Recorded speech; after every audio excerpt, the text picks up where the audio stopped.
Sahabat semua, ketemu lagi dengan saya Hendra Syah. Tentu saja masih di program Sebuku Inspiring Like a Book. Dan kali ini kita akan membahas tema tentang kepemimpinan dan bagaimana latihan untuk bisa memimpin dengan baik. Nah, kali ini saya akan mengajak sahabat semua untuk mengikuti kegiatan saya bersama WWF Indonesia memberikan kontribusi penguatan kapasitas kepada pemimpin di komunitas dalam rangka mendukung program keseimbangan antara manusia dengan flora dan fauna. Dan salah satunya adalah sahabat-sahabat kita yang bekerja di bidang pengamanan gajah di desa mereka masing-masing. Dan untuk itu kita belajar tentang bagaimana penguatan komunikasi antar mereka dan juga bagaimana membangun komunikasi bersama komunitas di tengah-tengah mereka. Dan nanti saya akan mengajak sahabat semua juga untuk ngobrol dengan salah satu tokoh di tengah-tengah komunitas itu untuk bicara tentang bagaimana yang dia lakukan dalam rangka menguatkan program-program di dalam komunitas mereka. Tentu saja untuk mendukung program keseimbangan ruang gerak antara gajah dan juga manusia. Sahabat semua, kita akan melihat apa saja aktivitas mereka untuk melatih dan menyeimbangkan visi misi pribadi guna meningkatkan kinerja mereka di dalam komunitasnya masing-masing. Selain itu, nanti kita juga akan ngobrol dengan salah seorang sahabat kita, salah seorang leader di komunitas tersebut, Muslim. Beliau pernah mengikuti Paris Peace Forum pada tahun lalu dan juga sangat bersemangat dan bertekad untuk bisa menyelaraskan program pembagian ruang gerak antara gajah dan juga manusia. Salah satu kisah yang diberikan oleh Muslim akan memberikan insight lain pada kita untuk tahu lebih dekat bagaimana pekerjaan mereka. Sahabat semua, inilah Sebuku Inspiring Like a Book, belajar dari pemimpin.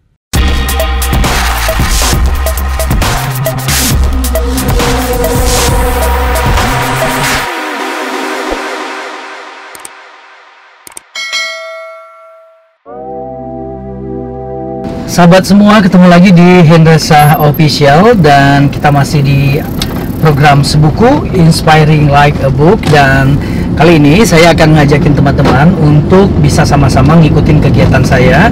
Dan hari ini saya akan mengisi materi di sebuah program WWF Indonesia Chapter Aceh. Dan kegiatan itu nanti akan memandu teman-teman sahabat-sahabat dari kabupaten kota untuk bagaimana mengelola komunikasi mereka dalam pekerjaan. Kebetulan mereka ini adalah orang-orang yang bertugas untuk program gajah ya, program pelestarian gajah yang ada di berbagai tempat yang ada di 23 kabupaten kota. Dan nanti pasti akan seru sekali karena kita akan coba bicara tentang bagaimana peran komunikasi untuk bisa memperkuat tim kita dalam bekerja. Dan kita nanti akan ketemu dengan sahabat-sahabat kita, para pekerja profesional yang mereka itu memang sangat serius dengan program pemberdayaan masyarakat dan juga menjaga gajah di wilayah hutan Aceh.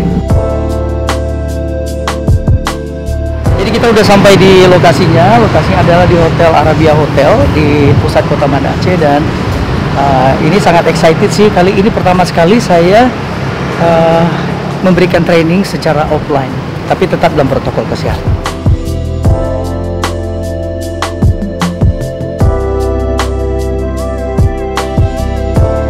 Beliau adalah Dr. Hendra Syah namanya, dosen dari komunikasi di UIN. Beliau teman kecil, kami dulu sama-sama wartawan di analisa. Mudah-mudahan beliau banyak membantu untuk meningkatkan performa lembaga, organisasi dan kemampuan personal-personal dalam konteks organisasi, kepemimpinan, komunikasi dan lain-lain.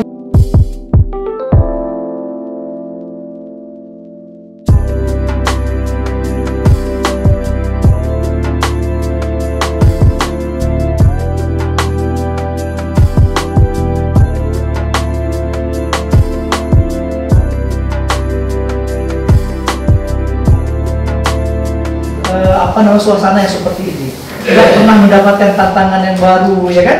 Padahal filosofinya adalah silaturahmi kan. Kita pergi ke sana, kita pergi ke sini dan lain-lain. Kan jelas ya hadisnya juga, bertebarlah kamu di muka bumi ini, carilah makanan yang halal seperti itu kan ya. Kalau kita merasa di situ yang paling nyaman, kita bisa berkomunikasi di tempat yang kita anggap paling nyaman tadi. Disitulah relasi akan terbentuk. Sehingga nggak merasa ada sesuatu yang terpaksa, harus, karena saya A, karena saya B, karena saya C. Ya kan? Semua beban akhirnya kita bisa angkat dalam organisasi itu. Kenapa? Karena kita menghilang keluh kesah dan kita memperkuat kekuatan kita.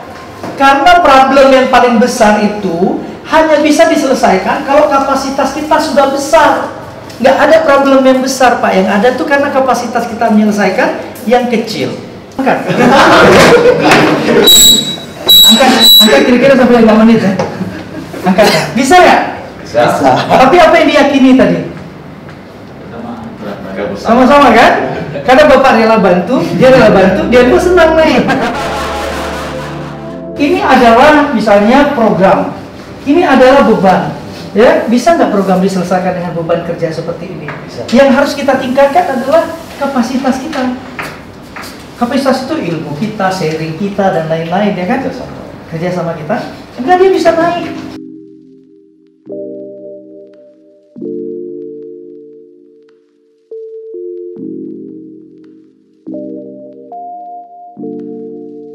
Sahabat semua, selama 2 hari ini kita membantu memfasilitasi teman-teman pengelola program untuk persahabatan dengan gajah, maksudnya bersahabat dengan gajah yang ada di kabupaten kota di Indonesia. Jadi yang kita tingkatkan adalah program penguatan komunikasi ataupun capacity building di dalam tim.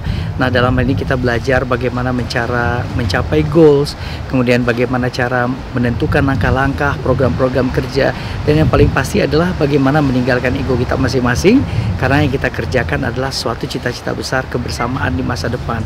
Nah, berbicara tentang alam dan lingkungan, terutama ya, seperti yang dilakukan oleh sahabat-sahabat kita dari tim pengelola program untuk membuat jalan pulang bagi gajah ditentukan atau dilakukan karena banyaknya kondisi yang sangat tidak mengenakan. Kalau kita baca di beberapa media, ya itu informasi adalah banyak gajah yang masuk ke tengah-tengah kehidupan kampung di masyarakat, di lingkungan perkampungan yang ada di masyarakat, dan semua itu kadang-kadang diakibatkan salah satunya juga oleh tangan-tangan usil manusia, misalnya memberikan membuat semacam jeratan buat gajah, kemudian melempar mereka dengan mercun, kemudian membuat kembang api yang membuat luka tubuh mereka, dan ini membuat gajah juga merasa dilukai. Nah, kita tidak bisa merasa ini harus dibiarkan begitu saja, karena salah satu jalan yang harus kita tingkatkan adalah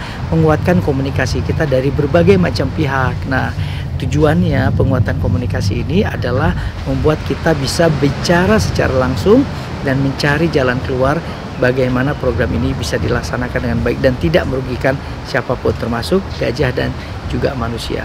Banyaknya hutan yang di illegal logging dan juga banyaknya jalan-jalan pulang gajah juga yang dirusak oleh manusia. Salah satunya perlu kita kuatkan secara bersama-sama untuk mencari jalan keluarnya. Penguatan kapasitas para pemimpin dalam hal ini adalah orang-orang, para leader yang bertugas untuk membuat program ini makin bisa berjalan secara baik adalah meningkatkan komunikasinya. Komunikasi dalam organisasi itu sangat penting, karena jika komunikasi tidak dianggap inline, maka banyak keputusan tidak bisa dijalankan sebagaimana mestinya. Nah, itulah pengorbanan leader kan, tidak sampai dia, tetaplah di leader sampai makanya motor turun. Oke.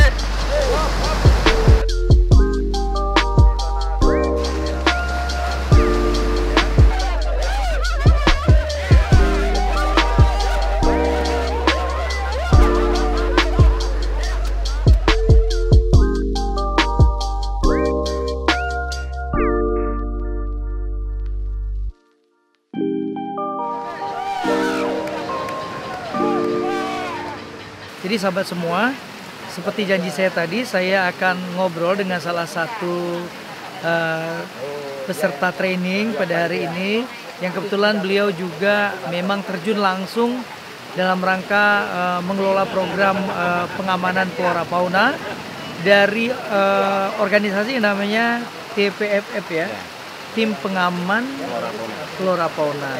Namanya Bang Muslim, dan Bang Muslim ini sudah menghadiri juga Paris Peace Forum tahun lalu bersama penyanyi Tulus untuk bagaimana memberikan dukungan pada kehidupan gajah di tempat lokasi kediaman Bang Muslim. Kita akan tanya-tanya Bang Muslim. Ini kan kita masih baca nih di media, kita lihat di televisi juga masih ada yang informasi bahwa gajah itu masih berkonflik dengan manusia, dan manusia pun masih banyak yang kok senang sekali gitu mengganggu kehidupan gajah. Nah, mungkin Bang Muslim bisa cerita sedikit apa yang sebenarnya sekarang terjadi Bang Muslim? Ya, sekarang itu terjadi di desa-desa berkonflik dengan satwa ini akibat kurangnya kesadaran manusia untuk membagi ruang terhadap satwa tersebut. Bila mana kalau seandainya masyarakat di pedesaan itu telah sadar untuk berbagi ruang dan memberikan lahan untuk gajah ini, insya Allah mudah-mudahan gajah itu akan aman di tempatnya dan tidak mengganggu ke pemukiman warga dan ataupun kebun-kebun warga gitu Pak. Jadi harapan kami sih ke depannya mudah-mudahan masyarakat, pemerintah, LSM dan seluruh media gitu ya bisa berkontribusi dalam menangani itu dan memberikan kesadaran. Kalau bisa berkampanye lah kita, ayo sadar diri bahwa kita manusia ini bukan hanya kita aja ciptaan Tuhan gitu ya, dan makhluk-makhluk itu pun adalah ciptaan Tuhan dan wajib memberikan lahan untuk tempat untuk beliau gitu, untuk gajah-gajah itu, untuk satwa yang selain gajah pun kita wajibkan untuk memberi untuk ada alokasikan tempatnya gitu. Jadi sehingga agar satwa-satwa ini tidak mengganggu tanaman-tanaman warga, tidak mengganggu pemukiman warga. Menurut saya, yang saya lihat sendiri dan yang saya alami, kenapa satwa ini bisa agresif dan bisa timbul emosional terhadap masyarakat, terhadap manusia. Ini akibat kurangnya kesadaran manusia, masyarakat khususnya terhadap satwa tersebut.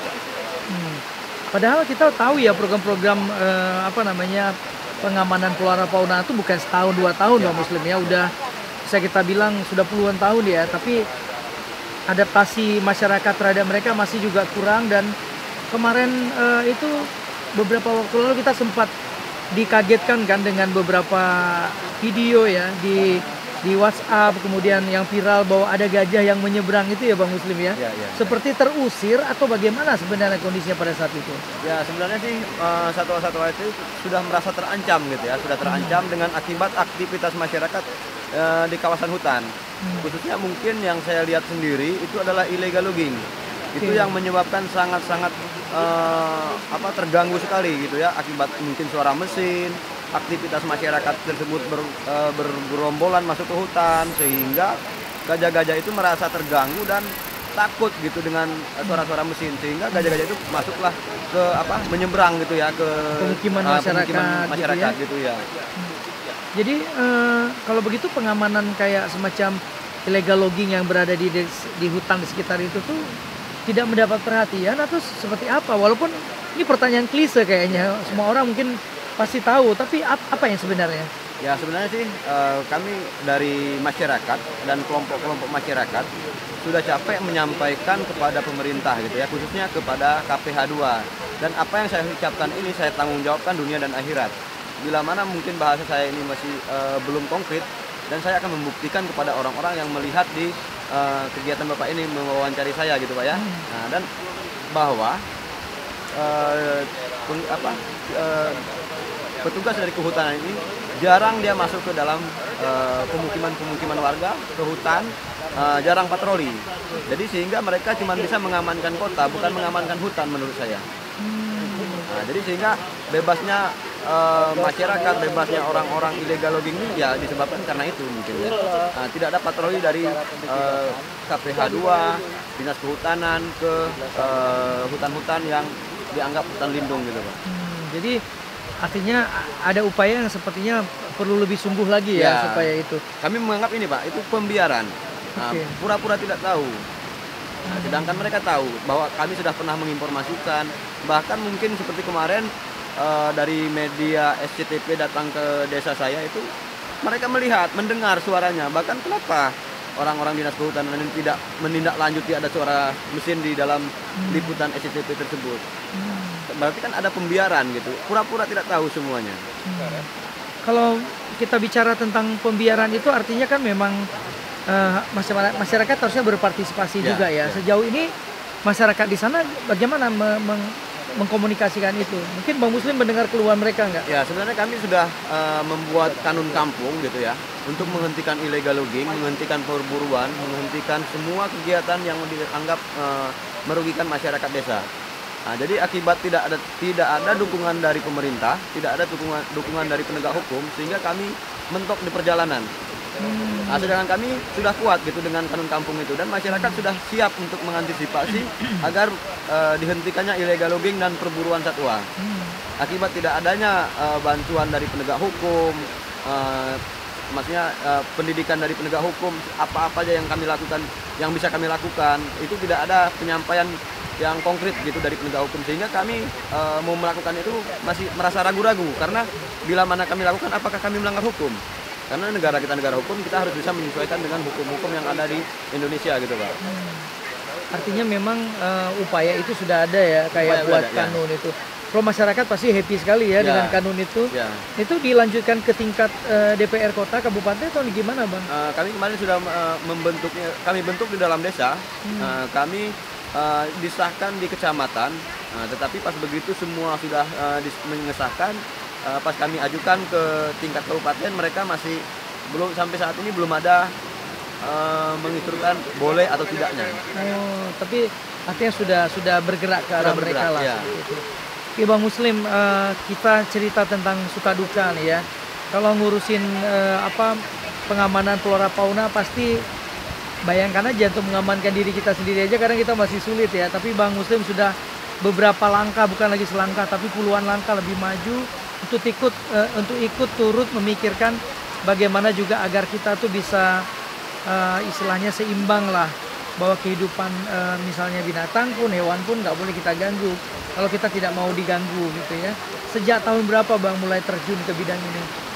Saya yang ikut-ikutan dulu awalnya sejak tahun 2015, tapi saya konsentrasikan sejak tahun 2016, 2017 itu saya sudah fokus 50% kehidupan saya untuk satwa liar. Kenapa saya lakukan seperti itu? Karena saya menganggap dulunya saya pernah berburu gitu ya, misalnya kayak berburu harimau, dan bahkan saya pernah menjual kulit harimau, dan berburu gading gajah, berburu sumbu badak. Itu keluarga saya turun-temurun sudah ada. Dan di desa saya itu kalau ditanya siapa berburu yang pernah kalau desa kami itu pawang ya, pawang berburu, ya orang pasti nunjuk keluarga saya. Jadi sehingga pas begitu di kemudian hari saya pulang, pindah ke Aceh lagi dari Jakarta gitu, pindah ke Aceh. Saya berpikir anak-anak saya ini apakah masih bisa melihat gitu ya suatu saat nanti satwa-satwa liar tersebut gitu yang hidup masih hidup bebas ya di hutan gitu ya, hidup bisa berdampingan, sehingga saya punya niat untuk melestarikan satwa-satwa ini agar tidak punah dari bumi Aceh gitu ya khususnya. Bagaimana caranya? Saya berupaya untuk melakukan itu. Sehingga sampai saat ini memang kalau penderitaan gitu di lapangan itu ya kalau kita ceritakan kita itu bisa terjerit batin kita gitu Pak ya, karena kita melakukan sesuatu itu di tim kami itu melakukan sesuatu untuk mengamankan satwa ini, tidak ada yang bisa memberikan ataupun membayar kami hanya melakukan sukarela dan melakukan itu semampu kami. Bahkan kadang-kadang dari tim saya itu ada yang lagi hujan pergi untuk menggiring gajah, pernah dimarahin masyarakat, bahkan pernah dicaci maki oleh masyarakat, sehingga kadang-kadang kami itu terasa terpukul. Beliau itu menyampaikan bahwa istilah bahasa Gayo itu koromu turun, tolong jegui itu mod, pintu ketengkahi. Arti kata bahasa Indonesianya, ternak kamu sudah turun dari hutan, masuk ke kebun saya, silakan kalian jaga, kalian urus. Jangan sampai nanti saya marah untuk meminta ganti rugi kebun saya terhadap kalian. Sedangkan kami ini hanya relawan, hanya bisa melakukan sesuatu agar gajah tidak merusak kebun masyarakat, masyarakat tidak mengganggu gajah. Itu cuma yang bisa kami lakukan. Tetapi kadang-kadang masyarakat tidak sadar, sehingga mereka membentak kami, memarah kami, dan alhamdulillah tim saya itu sangat orang-orang yang sangat sabar lah gitu menghadapi apapun yang disampaikan oleh masyarakat. Sekarang berapa orang timnya, Bang? 24 orang kali, Pak. 24 orang ya. Jadi semuanya sudah punya tugas di Tugas dalam masing-masing itu ya. Kira-kira dalam menjalankan ini sekarang punya program-program apa lagi nih untuk mengawal flora faunanya supaya ada keseimbangan ya seperti yang tadi itu. Kami untuk tindak lanjut ke depan kami merencanakan untuk membagi ruang terhadap satwa tersebut, dan kami sudah menyiapkan tempat-tempat mereka di 5 titik lokasi di 2 desa tersebut, sehingga mereka satwa-satwa ini kenyang, dia akan kembali ke dalam hutan dan mengikuti jalur mereka. Jadi sehingga tidak adanya lagi korban kebun warga di sekitar Karangampar dan Bergang. Atau tempat tinggal masyarakat Ya, atau, ya pemukiman warga supaya tidak ada rusak lagi lah gitu. Ya, tapi ngomong-ngomong tentang gajah, ini benar atau tidak ya, tapi saya banyak dengar informasi dan dengar sharing kawan-kawan juga yang kerja di lapangan. Gajah itu kan katanya salah satu binatang yang sensitif ya. Ya. Kalau kita punya niat jelek pada dia bisa apa namanya itu, bisa tahu katanya seperti itu. Ya. Tapi dalam kaitannya maksud saya, kalau ada orang-orang misalnya yang berencana menghancurkan jalan mereka dan lain-lain, itu ketika itu makanya konfliknya jadi mulai muncul dan tinggi lagi ya. Ya sebenarnya sih pengalaman untuk pribadi lagi ya Pak ya, dalam tim kami pernah melakukan misalnya penggiringan. Di dalam penggiringan itu ada tim saya, di dalam tim saya itu telah dimakan mungkin tanaman kebun dia, sehingga dalam konsentrasi penggiringan gajah itu dia punya rasa dendam terhadap satwa tersebut, sehingga dia punya niat jelek terhadap gajah tersebut dalam penggiringan itu. Tetapi pas kami lakukan penggiringan, gajah itu tidak mau keluar dan tidak mau keluar dari dalam pemukiman warga. Bahkan itu hampir berhari-hari kami giring. Tetapi pas begitu tidak di akhir di kemudian hari, saya kumpulkan, saya briefing tim saya tanya satu persatu, apakah dalam tim ini ada yang memiliki niat jahat terhadap satwa. Alhamdulillah kawan saya itu mengacungkan tangan dan mengaku apa yang dia inginkan. Ternyata saya minta waktu itu dia istirahat dulu di base camp. Saya minta Anda istirahat dulu di sini. Niat kami untuk menggiring gajah itu agar tidak mengganggu tanaman Bapak lagi. Ternyata tim saya itu nurut dan sadar, dia berhenti di camp. Kami giring tanpa ada suara ledakan, tanpa ada suara apapun, gajah itu mengikuti terus jalur dia untuk masuk ke dalam hutan. Jadi gajah itu adalah insting yang sangat kuat untuk kita punya niat jelek, dia akan sudah tahu. Saat ini saya berbicara, gajah yang ada di desa saya itu pasti sudah tahu apa yang saya niatkan. Jadi instingnya kuat. Jadi sensitif seperti itu ya. Tapi kalau menggiringnya dengan apa Bang? Memberikan makanan tertentu atau misalnya ada alat-alat tertentu? Ya mungkin kalau di malam hari kami menggiring menggunakan senter. Jadi kalau di siang hari kami menggiring menggunakan bunyi-bunyian seperti pentongan. Tapi kami tetap mengantisipasi mercon satu batang. Karena gini, gajah itu kan mempunyai kekuatan dan yang lebih dari kita. Sehingga kita mengantisipasi dengan suara mercon gitu ya. Tetapi kami saat ini sudah menghentikan penggiringan dengan suara mercon karena akan mengganggu konsentrasi dia untuk berjalan di koridor dia. Jadi takut kami, gitu ya? Jadi kami hanya bisa menggunakan bunyi-bunyian yang sangat keras kayak pentongan, terus canang, pokoknya yang bisa membuat bunyi-bunyian lah gitu. Jadi antisipasi kami mercon itu bila mana gajah tersebut akan berbalik arah gitu kepada kami, sehingga kami bisa memudahkan untuk mengeluarkan mercon. Sejauh ini sudah berapa wilayah yang teramankan Bang? Berapa hektar kira-kira? Kalau di desa kami saat ini sekitar ratusan hektar sudah bisa kami amankan, tetapi belum kondusif 100%, masih ada juga dia masuk. Tetapi insya Allah di tahun 2021 ini akan kami mulai awal yang sangat baik untuk koridor mereka, sehingga ancang-ancang dan keinginan kami di tahun 2021 ini gajah itu bisa kami arahkan ke tempat yang kami siapkan. Jadi agak lebih inilah ya. Gitu ya. Jadi banyak yang sudah dilakukan. Kemarin juga turut termasuk hadir di Paris Peace Forum ya. Itu ngapain Bang Muslim di sana? Ya, saya alhamdulillah mempresentasikan pengamanan satwa, berbagi ruang antara manusia dan gajah, sehingga mereka yang peserta yang ikut di Paris Peace Forum itu sangat terpukul dengan apa yang kami lakukan di desa-desa itu. Berarti atas kesadaran masyarakat, mereka mengakui bahwa rakyat Indonesia itu masih cinta terhadap satwa dan alam di Indonesia. Nah, itu yang saya terima gitu ya dari peserta yang di dalam kegiatan Paris Peace Forum itu. Setelah presentasi itu, setelah kembali apa rencananya Bang? Ya itu tadi Pak, kita harus saya punya niat untuk melakukan ini tadi. Saya melihat apa yang dilakukan di Paris, di Perancis gitu ya. Orang-orang itu membuat misalnya jalur-jalur satwa yang mereka lindungi, kayak apa namanya itu? Ada hewan yang di Perancis itu, jadi mereka itu membuat jalur sehingga dia tidak akan mengganggu aktivitas masyarakat gitu. Saya lupa lagi kemarin. Nah, jadi saya lihat di sana, oh ternyata mudah-mudahan gajah pun bisa saya buat seperti ini gitu.